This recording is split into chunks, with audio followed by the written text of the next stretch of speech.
Hello. Last class में हम लोगों ने किया था पोलिनेशन, और उसमें हम लोगों ने पोलिनेशन की डिस्कवरी, डेफिनेशन और फ्लावर के पोजीशन के बेस पर, अर्थात मेल और फीमेल पार्ट जिनके बीच पोलिनेशन होता है उनके पोजीशन के बेस पर क्लासीफाई किया था पोलिनेशन को। आज हम पोलिनेशन को क्लासीफाई करेंगे on the basis of agent. जो बेटा हमने देखा था ना ऑटोगेमी सेम फ्लावर में, लेकिन हमने देखा था geitonogamy different flower of same plant, xenogamy different flower और डिफरेंट प्लांट। तो बेटा जब डिफरेंट फ्लावर है तो उस केस में हमें कोई ना कोई एजेंट चाहिए कि जो पोलन को ले जा सके। तो आज हम पोलिनेशन को एजेंट के बेस पे क्लासीफाई करेंगे। एक क्लास में तो नहीं होगा बट इसका दो करेंगे। अभी हम देखते हैं पोलिनेशन को एजेंट के बेस पे क्लासीफाई करते हैं। पोलिनेशन, इसको हम एजेंट के बेस पे क्लासीफाई करते हैं। तो एक है बेटा एबायोटिक एजेंट, ठीक, एबायोटिक एजेंट, एबायोटिक एजेंट मतलब हम कहेंगे एबायोटिक पोलिनेशन। अब दूसरा बायोटिक एजेंट है तो इसे क्या कहेंगे, बायोटिक पोलिनेशन। बेटा एबायोटिक एजेंट कौन कौन से हैं उनके बेस पे नाम। पहला एबायोटिक एजेंट हमारा है विंड, हवा। तो हवा से जो पोलिनेशन होता है उसे कहते हैं एनिमोफिली या एनिमोफिलस, ये होता है बाय विंड। दूसरा हमारे पास एबायोटिक फैक्टर है वाटर, उसे कहेंगे हाइड्रोफिली या हाइड्रोफिलस, मतलब बाय वाटर। अब बायोटिक में जो है बेटा एक बात ध्यान देना, मजेदार बात है। बायोटिक में पहला एजेंट हमारे पास है इंसेक्ट। स्टडी ऑफ इंसेक्ट होता है एंटोमोलॉजी, तो इसे हम लोग कहेंगे एंटोमोफिली, मतलब बाय इंसेक्ट। हो गया। अब अगला हमारे पास है बर्ड। बर्ड की स्टडी क्या होती है, ऑर्निथोलॉजी, इसे क्या कहेंगे, ऑर्निथोफिली बाय बर्ड। एक है हमारे पास बैट, चमगादड़, इसे क्या बोलते हैं, कायरेप्टेरोफिली,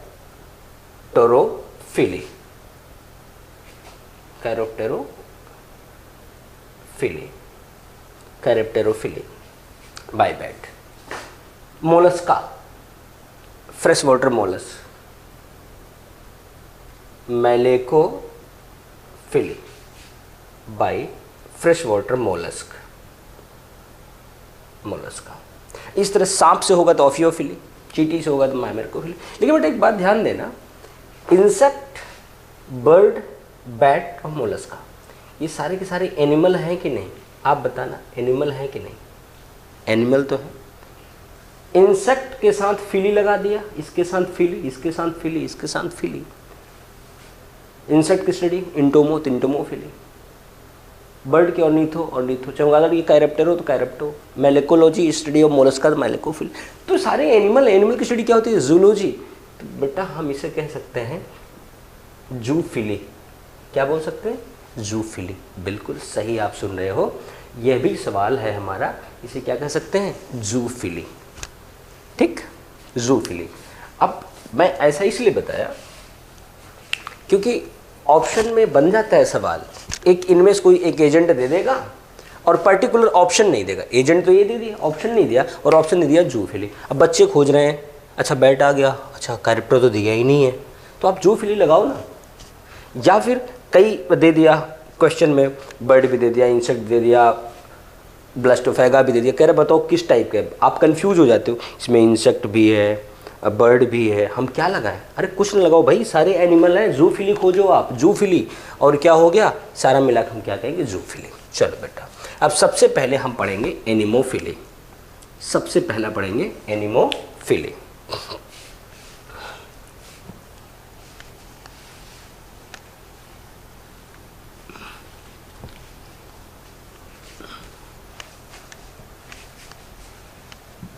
एनिमोफिली। चलो,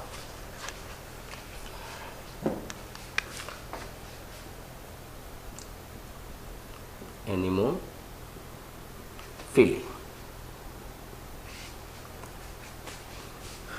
पोलिनेशन बाय विंड, हवा के जरिए। बेटे ध्यान देना, हवा नॉन लिविंग है, इतनी बात पता है। हवा का कोई एक फिक्स डायरेक्शन नहीं है। ऐसा आप नहीं कह सकते कि मेल फ्लावर इधर है, फीमेल फ्लावर इधर है, तो हवा हमेशा इधर से इधर चले। बेटा हवा इधर भी मूव कर सकती है, हवा इधर भी मूव कर सकती है, हवा इधर भी मूव कर सकती है, कोई डायरेक्शन तो है नहीं। तो बेटा ध्यान देना कि हवा का कोई डायरेक्शन नहीं है। यहाँ पोलन ग्रेन मैच्योर हो गया लेकिन हवा उल्टी चल गई तो इधर जाएगी नहीं, इधर चला जाएगा।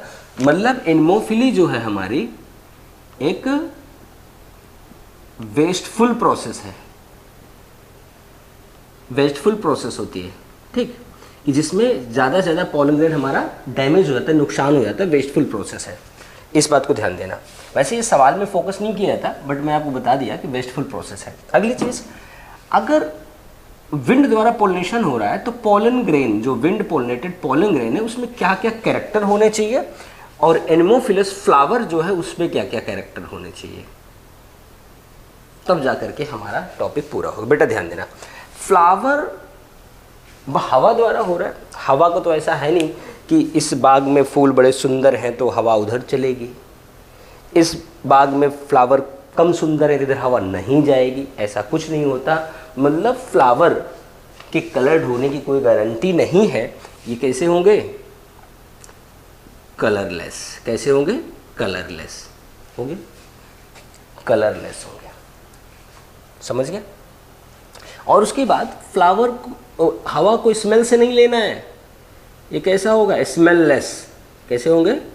स्मेललेस। गंध भी नहीं होगी इसमें, फ्रेग्रेंसलेस, smell-less, no smell, no smell. अब पोलन ग्रेन की बात करें, भाई हवा से जाना है पोलन ग्रेन, सबसे पहली बात इसे होना चाहिए लाइट वेट, हल्का होना चाहिए, ड्राई होना चाहिए, डस्ट लाइक, नॉन स्टिकी होना चाहिए, नॉन स्टिकी होना चाहिए, चिपकू नहीं होना चाहिए, पता लगे जाके कहीं चिपक जाए, नॉन स्टिकी होना चाहिए। ये बात हो गई। अब एक चीज और, ये तो आपने पोलन ग्रेन और इसकी बात कर लिया। अब मैं थोड़ा इसके फीमेल पार्ट की बात करता हूँ, फ्लावर के फीमेल की। बेटे जो पिस्टिल होता है ना, पिस्टिल, जैसे आप मक्के का ले लो, किसी ग्रास का ले लो, तो अगर हम यहाँ ये ओवरी है, ये स्टाइल है, यहाँ हमारा स्टिग्मा होता है। बेटे इसको मैग्नीफाई करके देखें तो हमें पता चलता है कि यहाँ पे ऐसे से उभार होते हैं। अब कुछ पौधों में तो बहुत बड़ा हो जाता है, ये ऐसे ऐसे, ये फेदरी स्टिग्मा हो जाता है। इसे क्या कहेंगे? Feathery stigma. ऊपर जो स्टिग्मा है, स्टिग्मा, स्टाइल और ओवरी, तो स्टिग्मा में ऐसे ऐसे ब्रश, झाड़ू जैसा स्ट्रक्चर हो गया। ये क्या करेगा? पोलन ग्रेन गुजर है उसको ट्रैप करेगा। इसका मतलब यहाँ याद रखना है, फेदरी स्टिग्मा किसका कैरेक्टर है? एनिमोफिली का। और एग्जाम्पल क्या है? ग्रासेस, ग्रास एग्जाम्पल है। और बेटा ध्यान देना, जी मेज भी इसी का मेंबर है। तो दिखता तो नहीं है आपको, बट माइक्रोस्कोपिक देखेंगे तो वहाँ उभार मिलता है। मतलब मेज का, जी मेज का, मक्के का भी स्टिग्मा कैसा होता है? फेदरी होता है। चलो बेटा एक चीज़ और, एक खास बात है, आपके एनसीईआरटी में भी लिखा हुआ है कि जो एनिमोफिलस हमारे पास ओवरीज हैं, पिस्टिल है, इनमें सिंगल ओव्यूल होता है। कितना ओव्यूल होता है? Single ovule. मतलब कैसे होते हैं एनिमोफिलस वाले? मोनो ओवलेटेड। इसमें सिंगल ओव्यूल, अर्थात आप क्या कह सकते हो?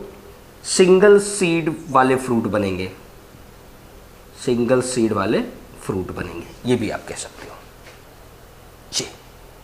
ये हो गया हमारा एनिमोफिली की कहानी कि एनिमोफिली में क्या क्या है। आप देख लो, एनिमोफिली हवा द्वारा pollination, flower colourless, no smell, fragranceless होता है। अब एक चीज और जोड़ सकते हो, नो नेक्टर,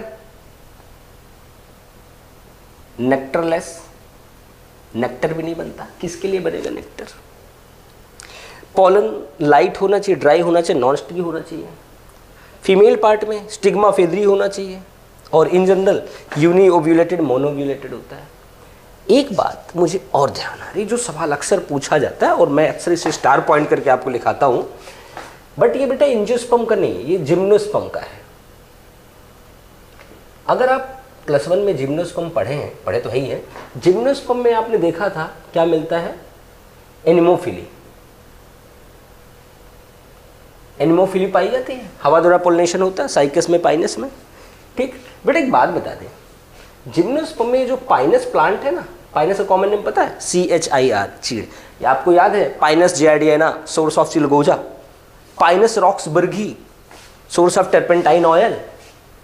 ये सवाल बनते हैं ना, Cycas sago palm, Cycas revoluta, Ginkgo biloba, maidenhair tree जिसे हम लोग वो लिविंग फॉसिल भी बोलते हैं, नीटम, एफेड्रा, ये जिम्नोस्पर्म के एग्जाम्पल है। इसमें पाइनस की हम बात करें तो पाइनस का जो पॉलन ग्रेन होता है,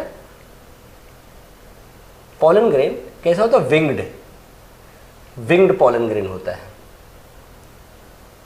विंग्ड पॉलन पंख होते हैं, हाँ भाई पंख होते, ये पॉलन ग्रेन है, ऐसे पंख लगे होते हैं। पंख लगने से क्या होता है, हवा में उड़ जाते हैं। पंख वाले तो उड़ते हैं ना, तो हवा में ये सहारा देते हैं उड़ने के लिए। विंग्ड पॉलन ग्रेन पाया जाता है पाइनस में। पाइनस के पॉलन से रिलेटेड एक सवाल और आपको बताया गया है कि पॉलन इसके जो होते थोड़े से गोल्डन ब्राउन से कलर के होते हैं, इसलिए जब पाइनस के जंगलों में एनिमोफिली होती है, जब पोलिनेशन होता है तो वहाँ पे यू मास में पॉलन ग्रेन चलते हैं। इसे कहा जाता है rain of golden dust, sulphur shower, sulphur rain. ये आपके एग्जाम के सवाल है, बताया गया है। Sulphur shower, sulphur rain, rain of golden dust, ये सब किसके लिए यूज होता है, जिम्नोस्पर्म अर्थात पाइनस में पोलिनेशन। बट पाइनस आपके लिए बहुत इंपॉर्टेंट है, बताया जा चुका है कि पाइनस में वो रूट पे क्या हो, माइकोराइजा बनता है, जो फंगल एसोसिएशन, जो सरफेस एरिया बढ़ाता है, एब्जॉर्प्शन ऑफ सल्फर, फॉस्फेट, और क्या करता है, सॉइल बॉर्न माइक्रोब से बचाता भी है। तो याद रखना है सारी चीज़ें। ये तो हो गया बेटा एनिमोफिली। ये क्या हो गया, एनिमोफिली। अब इसके बाद हम लोग पढ़ेंगे हाइड्रोफिली। क्या पढ़ेंगे, हाइड्रोफिली।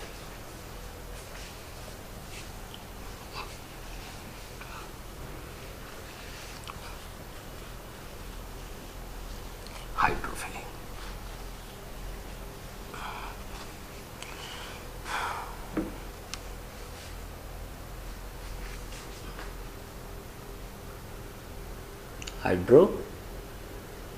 हाइड्रोफिली मतलब पोलिनेशन बाय वाटर। यहाँ लिख सकते हो बाय वाटर। बेटा हाइड्रोफिली में ध्यान देना, दो चीजें हैं। पानी के सरफेस के ऊपर, जैसे मान लो ये वाटर भरा हुआ है तालाब में, अगर इस पानी के सरफेस पर या इसके ऊपर पोलिनेशन हो तो हम कहेंगे एपी हाइड्रोफिली।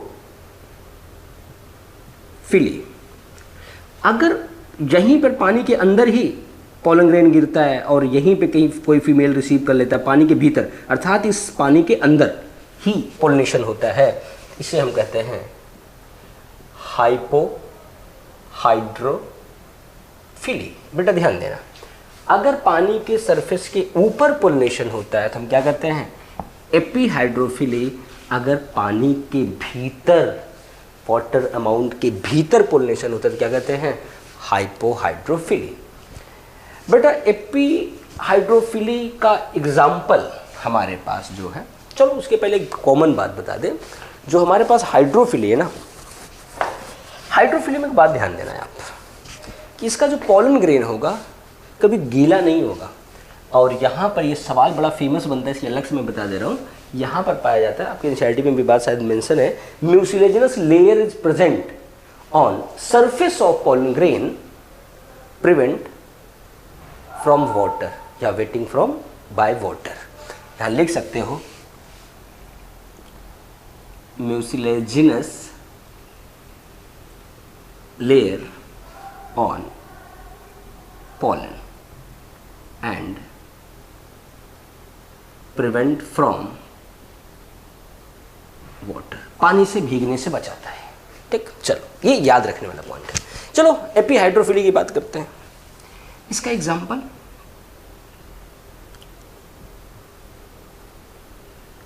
वेलिसनेरिया। क्या होता है? वेलिसनेरिया। बेटा ध्यान देना, ये जैसे मान लो एक हमारा तालाब है, ठीक, यहाँ पे पानी भरा हुआ है,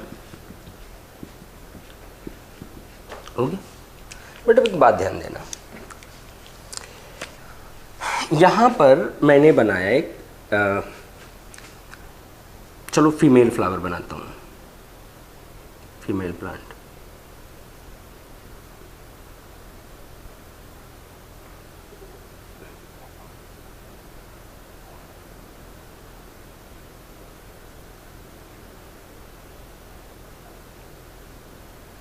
ये इसका स्टिग्मा ऐसे फटा हुआ है, बेटा ध्यान देना। अब यहाँ मैंने बना दिया मेल फ्लावर, एक ऐसे नाव के शेप का होता है, जहाँ ऐसे एंथर लगे होते हैं। ये है बेटा फीमेल प्लांट, ये है मेल प्लांट। होता क्या है कि जब मैच्योर हो जाएगा मेल फ्लावर तो यहाँ से टूट जाएगा, टूट गया, टूट गया तो पानी के साथ यूं मूव करके पास में आएगा, इसके करीब में आ जाएगा। ये फ्लावर अब क्या करेगा, धीरे से इसके करीब में आ गया। अब यहाँ पे एंथर लगे हुए हैं। बेटा ध्यान देना, जो मज़ेदार बात है, ये पॉलन ग्रेन या डायरेक्ट इससे टच में आ गए तो आगे, वरना पानी की जो सतह है ना, यहाँ पे पॉलन ग्रेन गिर जाते हैं और फर्केटेड स्टिग्मा इसको पिक कर लेती है, उठा लेती है। और एक बात बेटा ध्यान देना, मेल के पौधे को हमने सीधा बना रखा है स्टॉक, इसका कॉइल्ड बना रखा है। बिल्कुल सही सुना आपने, मैंने फीमेल का कॉइल्ड बना रखा है और ये आपके एनसीईआरटी में लिखा नहीं है, लेकिन डायग्राम में बना हुआ है। और आप प्रीवियस ईयर उठा के देखना, which of following statement is correct में सवाल आया हुआ है। बेटा ध्यान देना कि ये कॉइल्ड होता है, लेकिन पोलिनेशन के दौरान ये थोड़ा खुल करके सीधा, थोड़ा सा सीधा हो गया, खुल करके ऊपर आ जाता है और पोलिनेशन में हेल्प करता है। ये डायग्राम आपको याद रखना है और एनसीईआरटी में डायग्राम बना हुआ है, बट लाइन नहीं लिखा हुआ है, लेकिन एग्जाम में सवाल आ चुका है स्टेटमेंट, ये बात आपको ध्यान देना। अब बात हम करते हैं हाइपोहाइड्रोफिली की। किसकी बात करते हैं? हाइपोहाइड्रोफिली की। अगर हम हाइपोहाइड्रोफिली की बात करें तो मतलब यहाँ पर जो पोलिनेशन होगा ये होगा inside the water, inside the water. मतलब ऐसे प्लांट जिनका मेल और फीमेल फ्लावर नीचे ही हो, पानी के भीतर। अब यहाँ मेल फ्लावर है, यहाँ आ गया तो हो गया इनसाइड द वाटर। इसका एग्जाम्पल आपके पास है Zostera, sea grass, sea grass. इसका जो पॉलन ग्रेन होता है, जो हाइपोहाइड्रोफिलस वाला, बेटा इसका जो होता है ना, ऐसे निडल लाइक स्पाइरल सा होता है, ऐसे निडल लाइक स्पाइरल सा होता है। और बेटा एक खास बात बता दे, ये जब यहाँ गिरता है ना, यहाँ गिरता है ऐसे सिंक करते हुए धीरे धीरे धीरे धीरे ऐसे सिंकिंग करता है, ठीक। और ये लंबा निडल होने से फ़ायदा क्या होता है, ऐसे अगर देखो बेटा बिल्कुल ऐसे सीधा हो, बिल्कुल वजनी हो, से टप से गिरेगा, यूं बेस पे चला जाएगा। अब इसका, अब आप देखो इसमें, अब मैं आपको बता दूं, वो आप बाकी चीज़ें फिजिक्स मत यूज़ करना है आप लोग, यहाँ बस इतना जानो। अब ये ना पूछने लगना सर इसमें क्या कौन से फैक्टर हैं, वो हमसे मतलब नहीं है। बस इतना जान लेना कि शेप इस वजह से होता है कि जिससे इसको क्या करता है, धीरे धीरे धीरे धीरे पानी में सिंक करने में हेल्प करता है और पोलिनेशन हो जाता है। हाँ, एक दो हाइपोहाइड्रोफिलस और हैं, उनमें पॉलन ग्रेन स्फेरिकल अंडाकार भी होता है, थोड़ा बड़े साइज का होता है, वो भी इसी वजह से मॉडिफाई होता है। बेटा ध्यान देना, जोस्टेरा में ये आपके एनसीईआरटी में लिख रखा है निडल लाइक होता है, बट बेटा निडल लाइक होता है पतला सा, बट ऐसे हल्का सा स्पाइरल होता है, और ये हाइपोहाइड्रोफिलस के एग्जाम्पल हो गए। बेटा इस तरह हमने एबायोटिक पोलिनेशन को कवर कर लिया। अब अगली क्लास में हम लोग पढ़ेंगे बायोटिक, अर्थात इंटमोफिली, ऑर्निथोफिली, कैरेप्टेरोफिली, मेलेकोफिली, ठीक। Okay, thank you.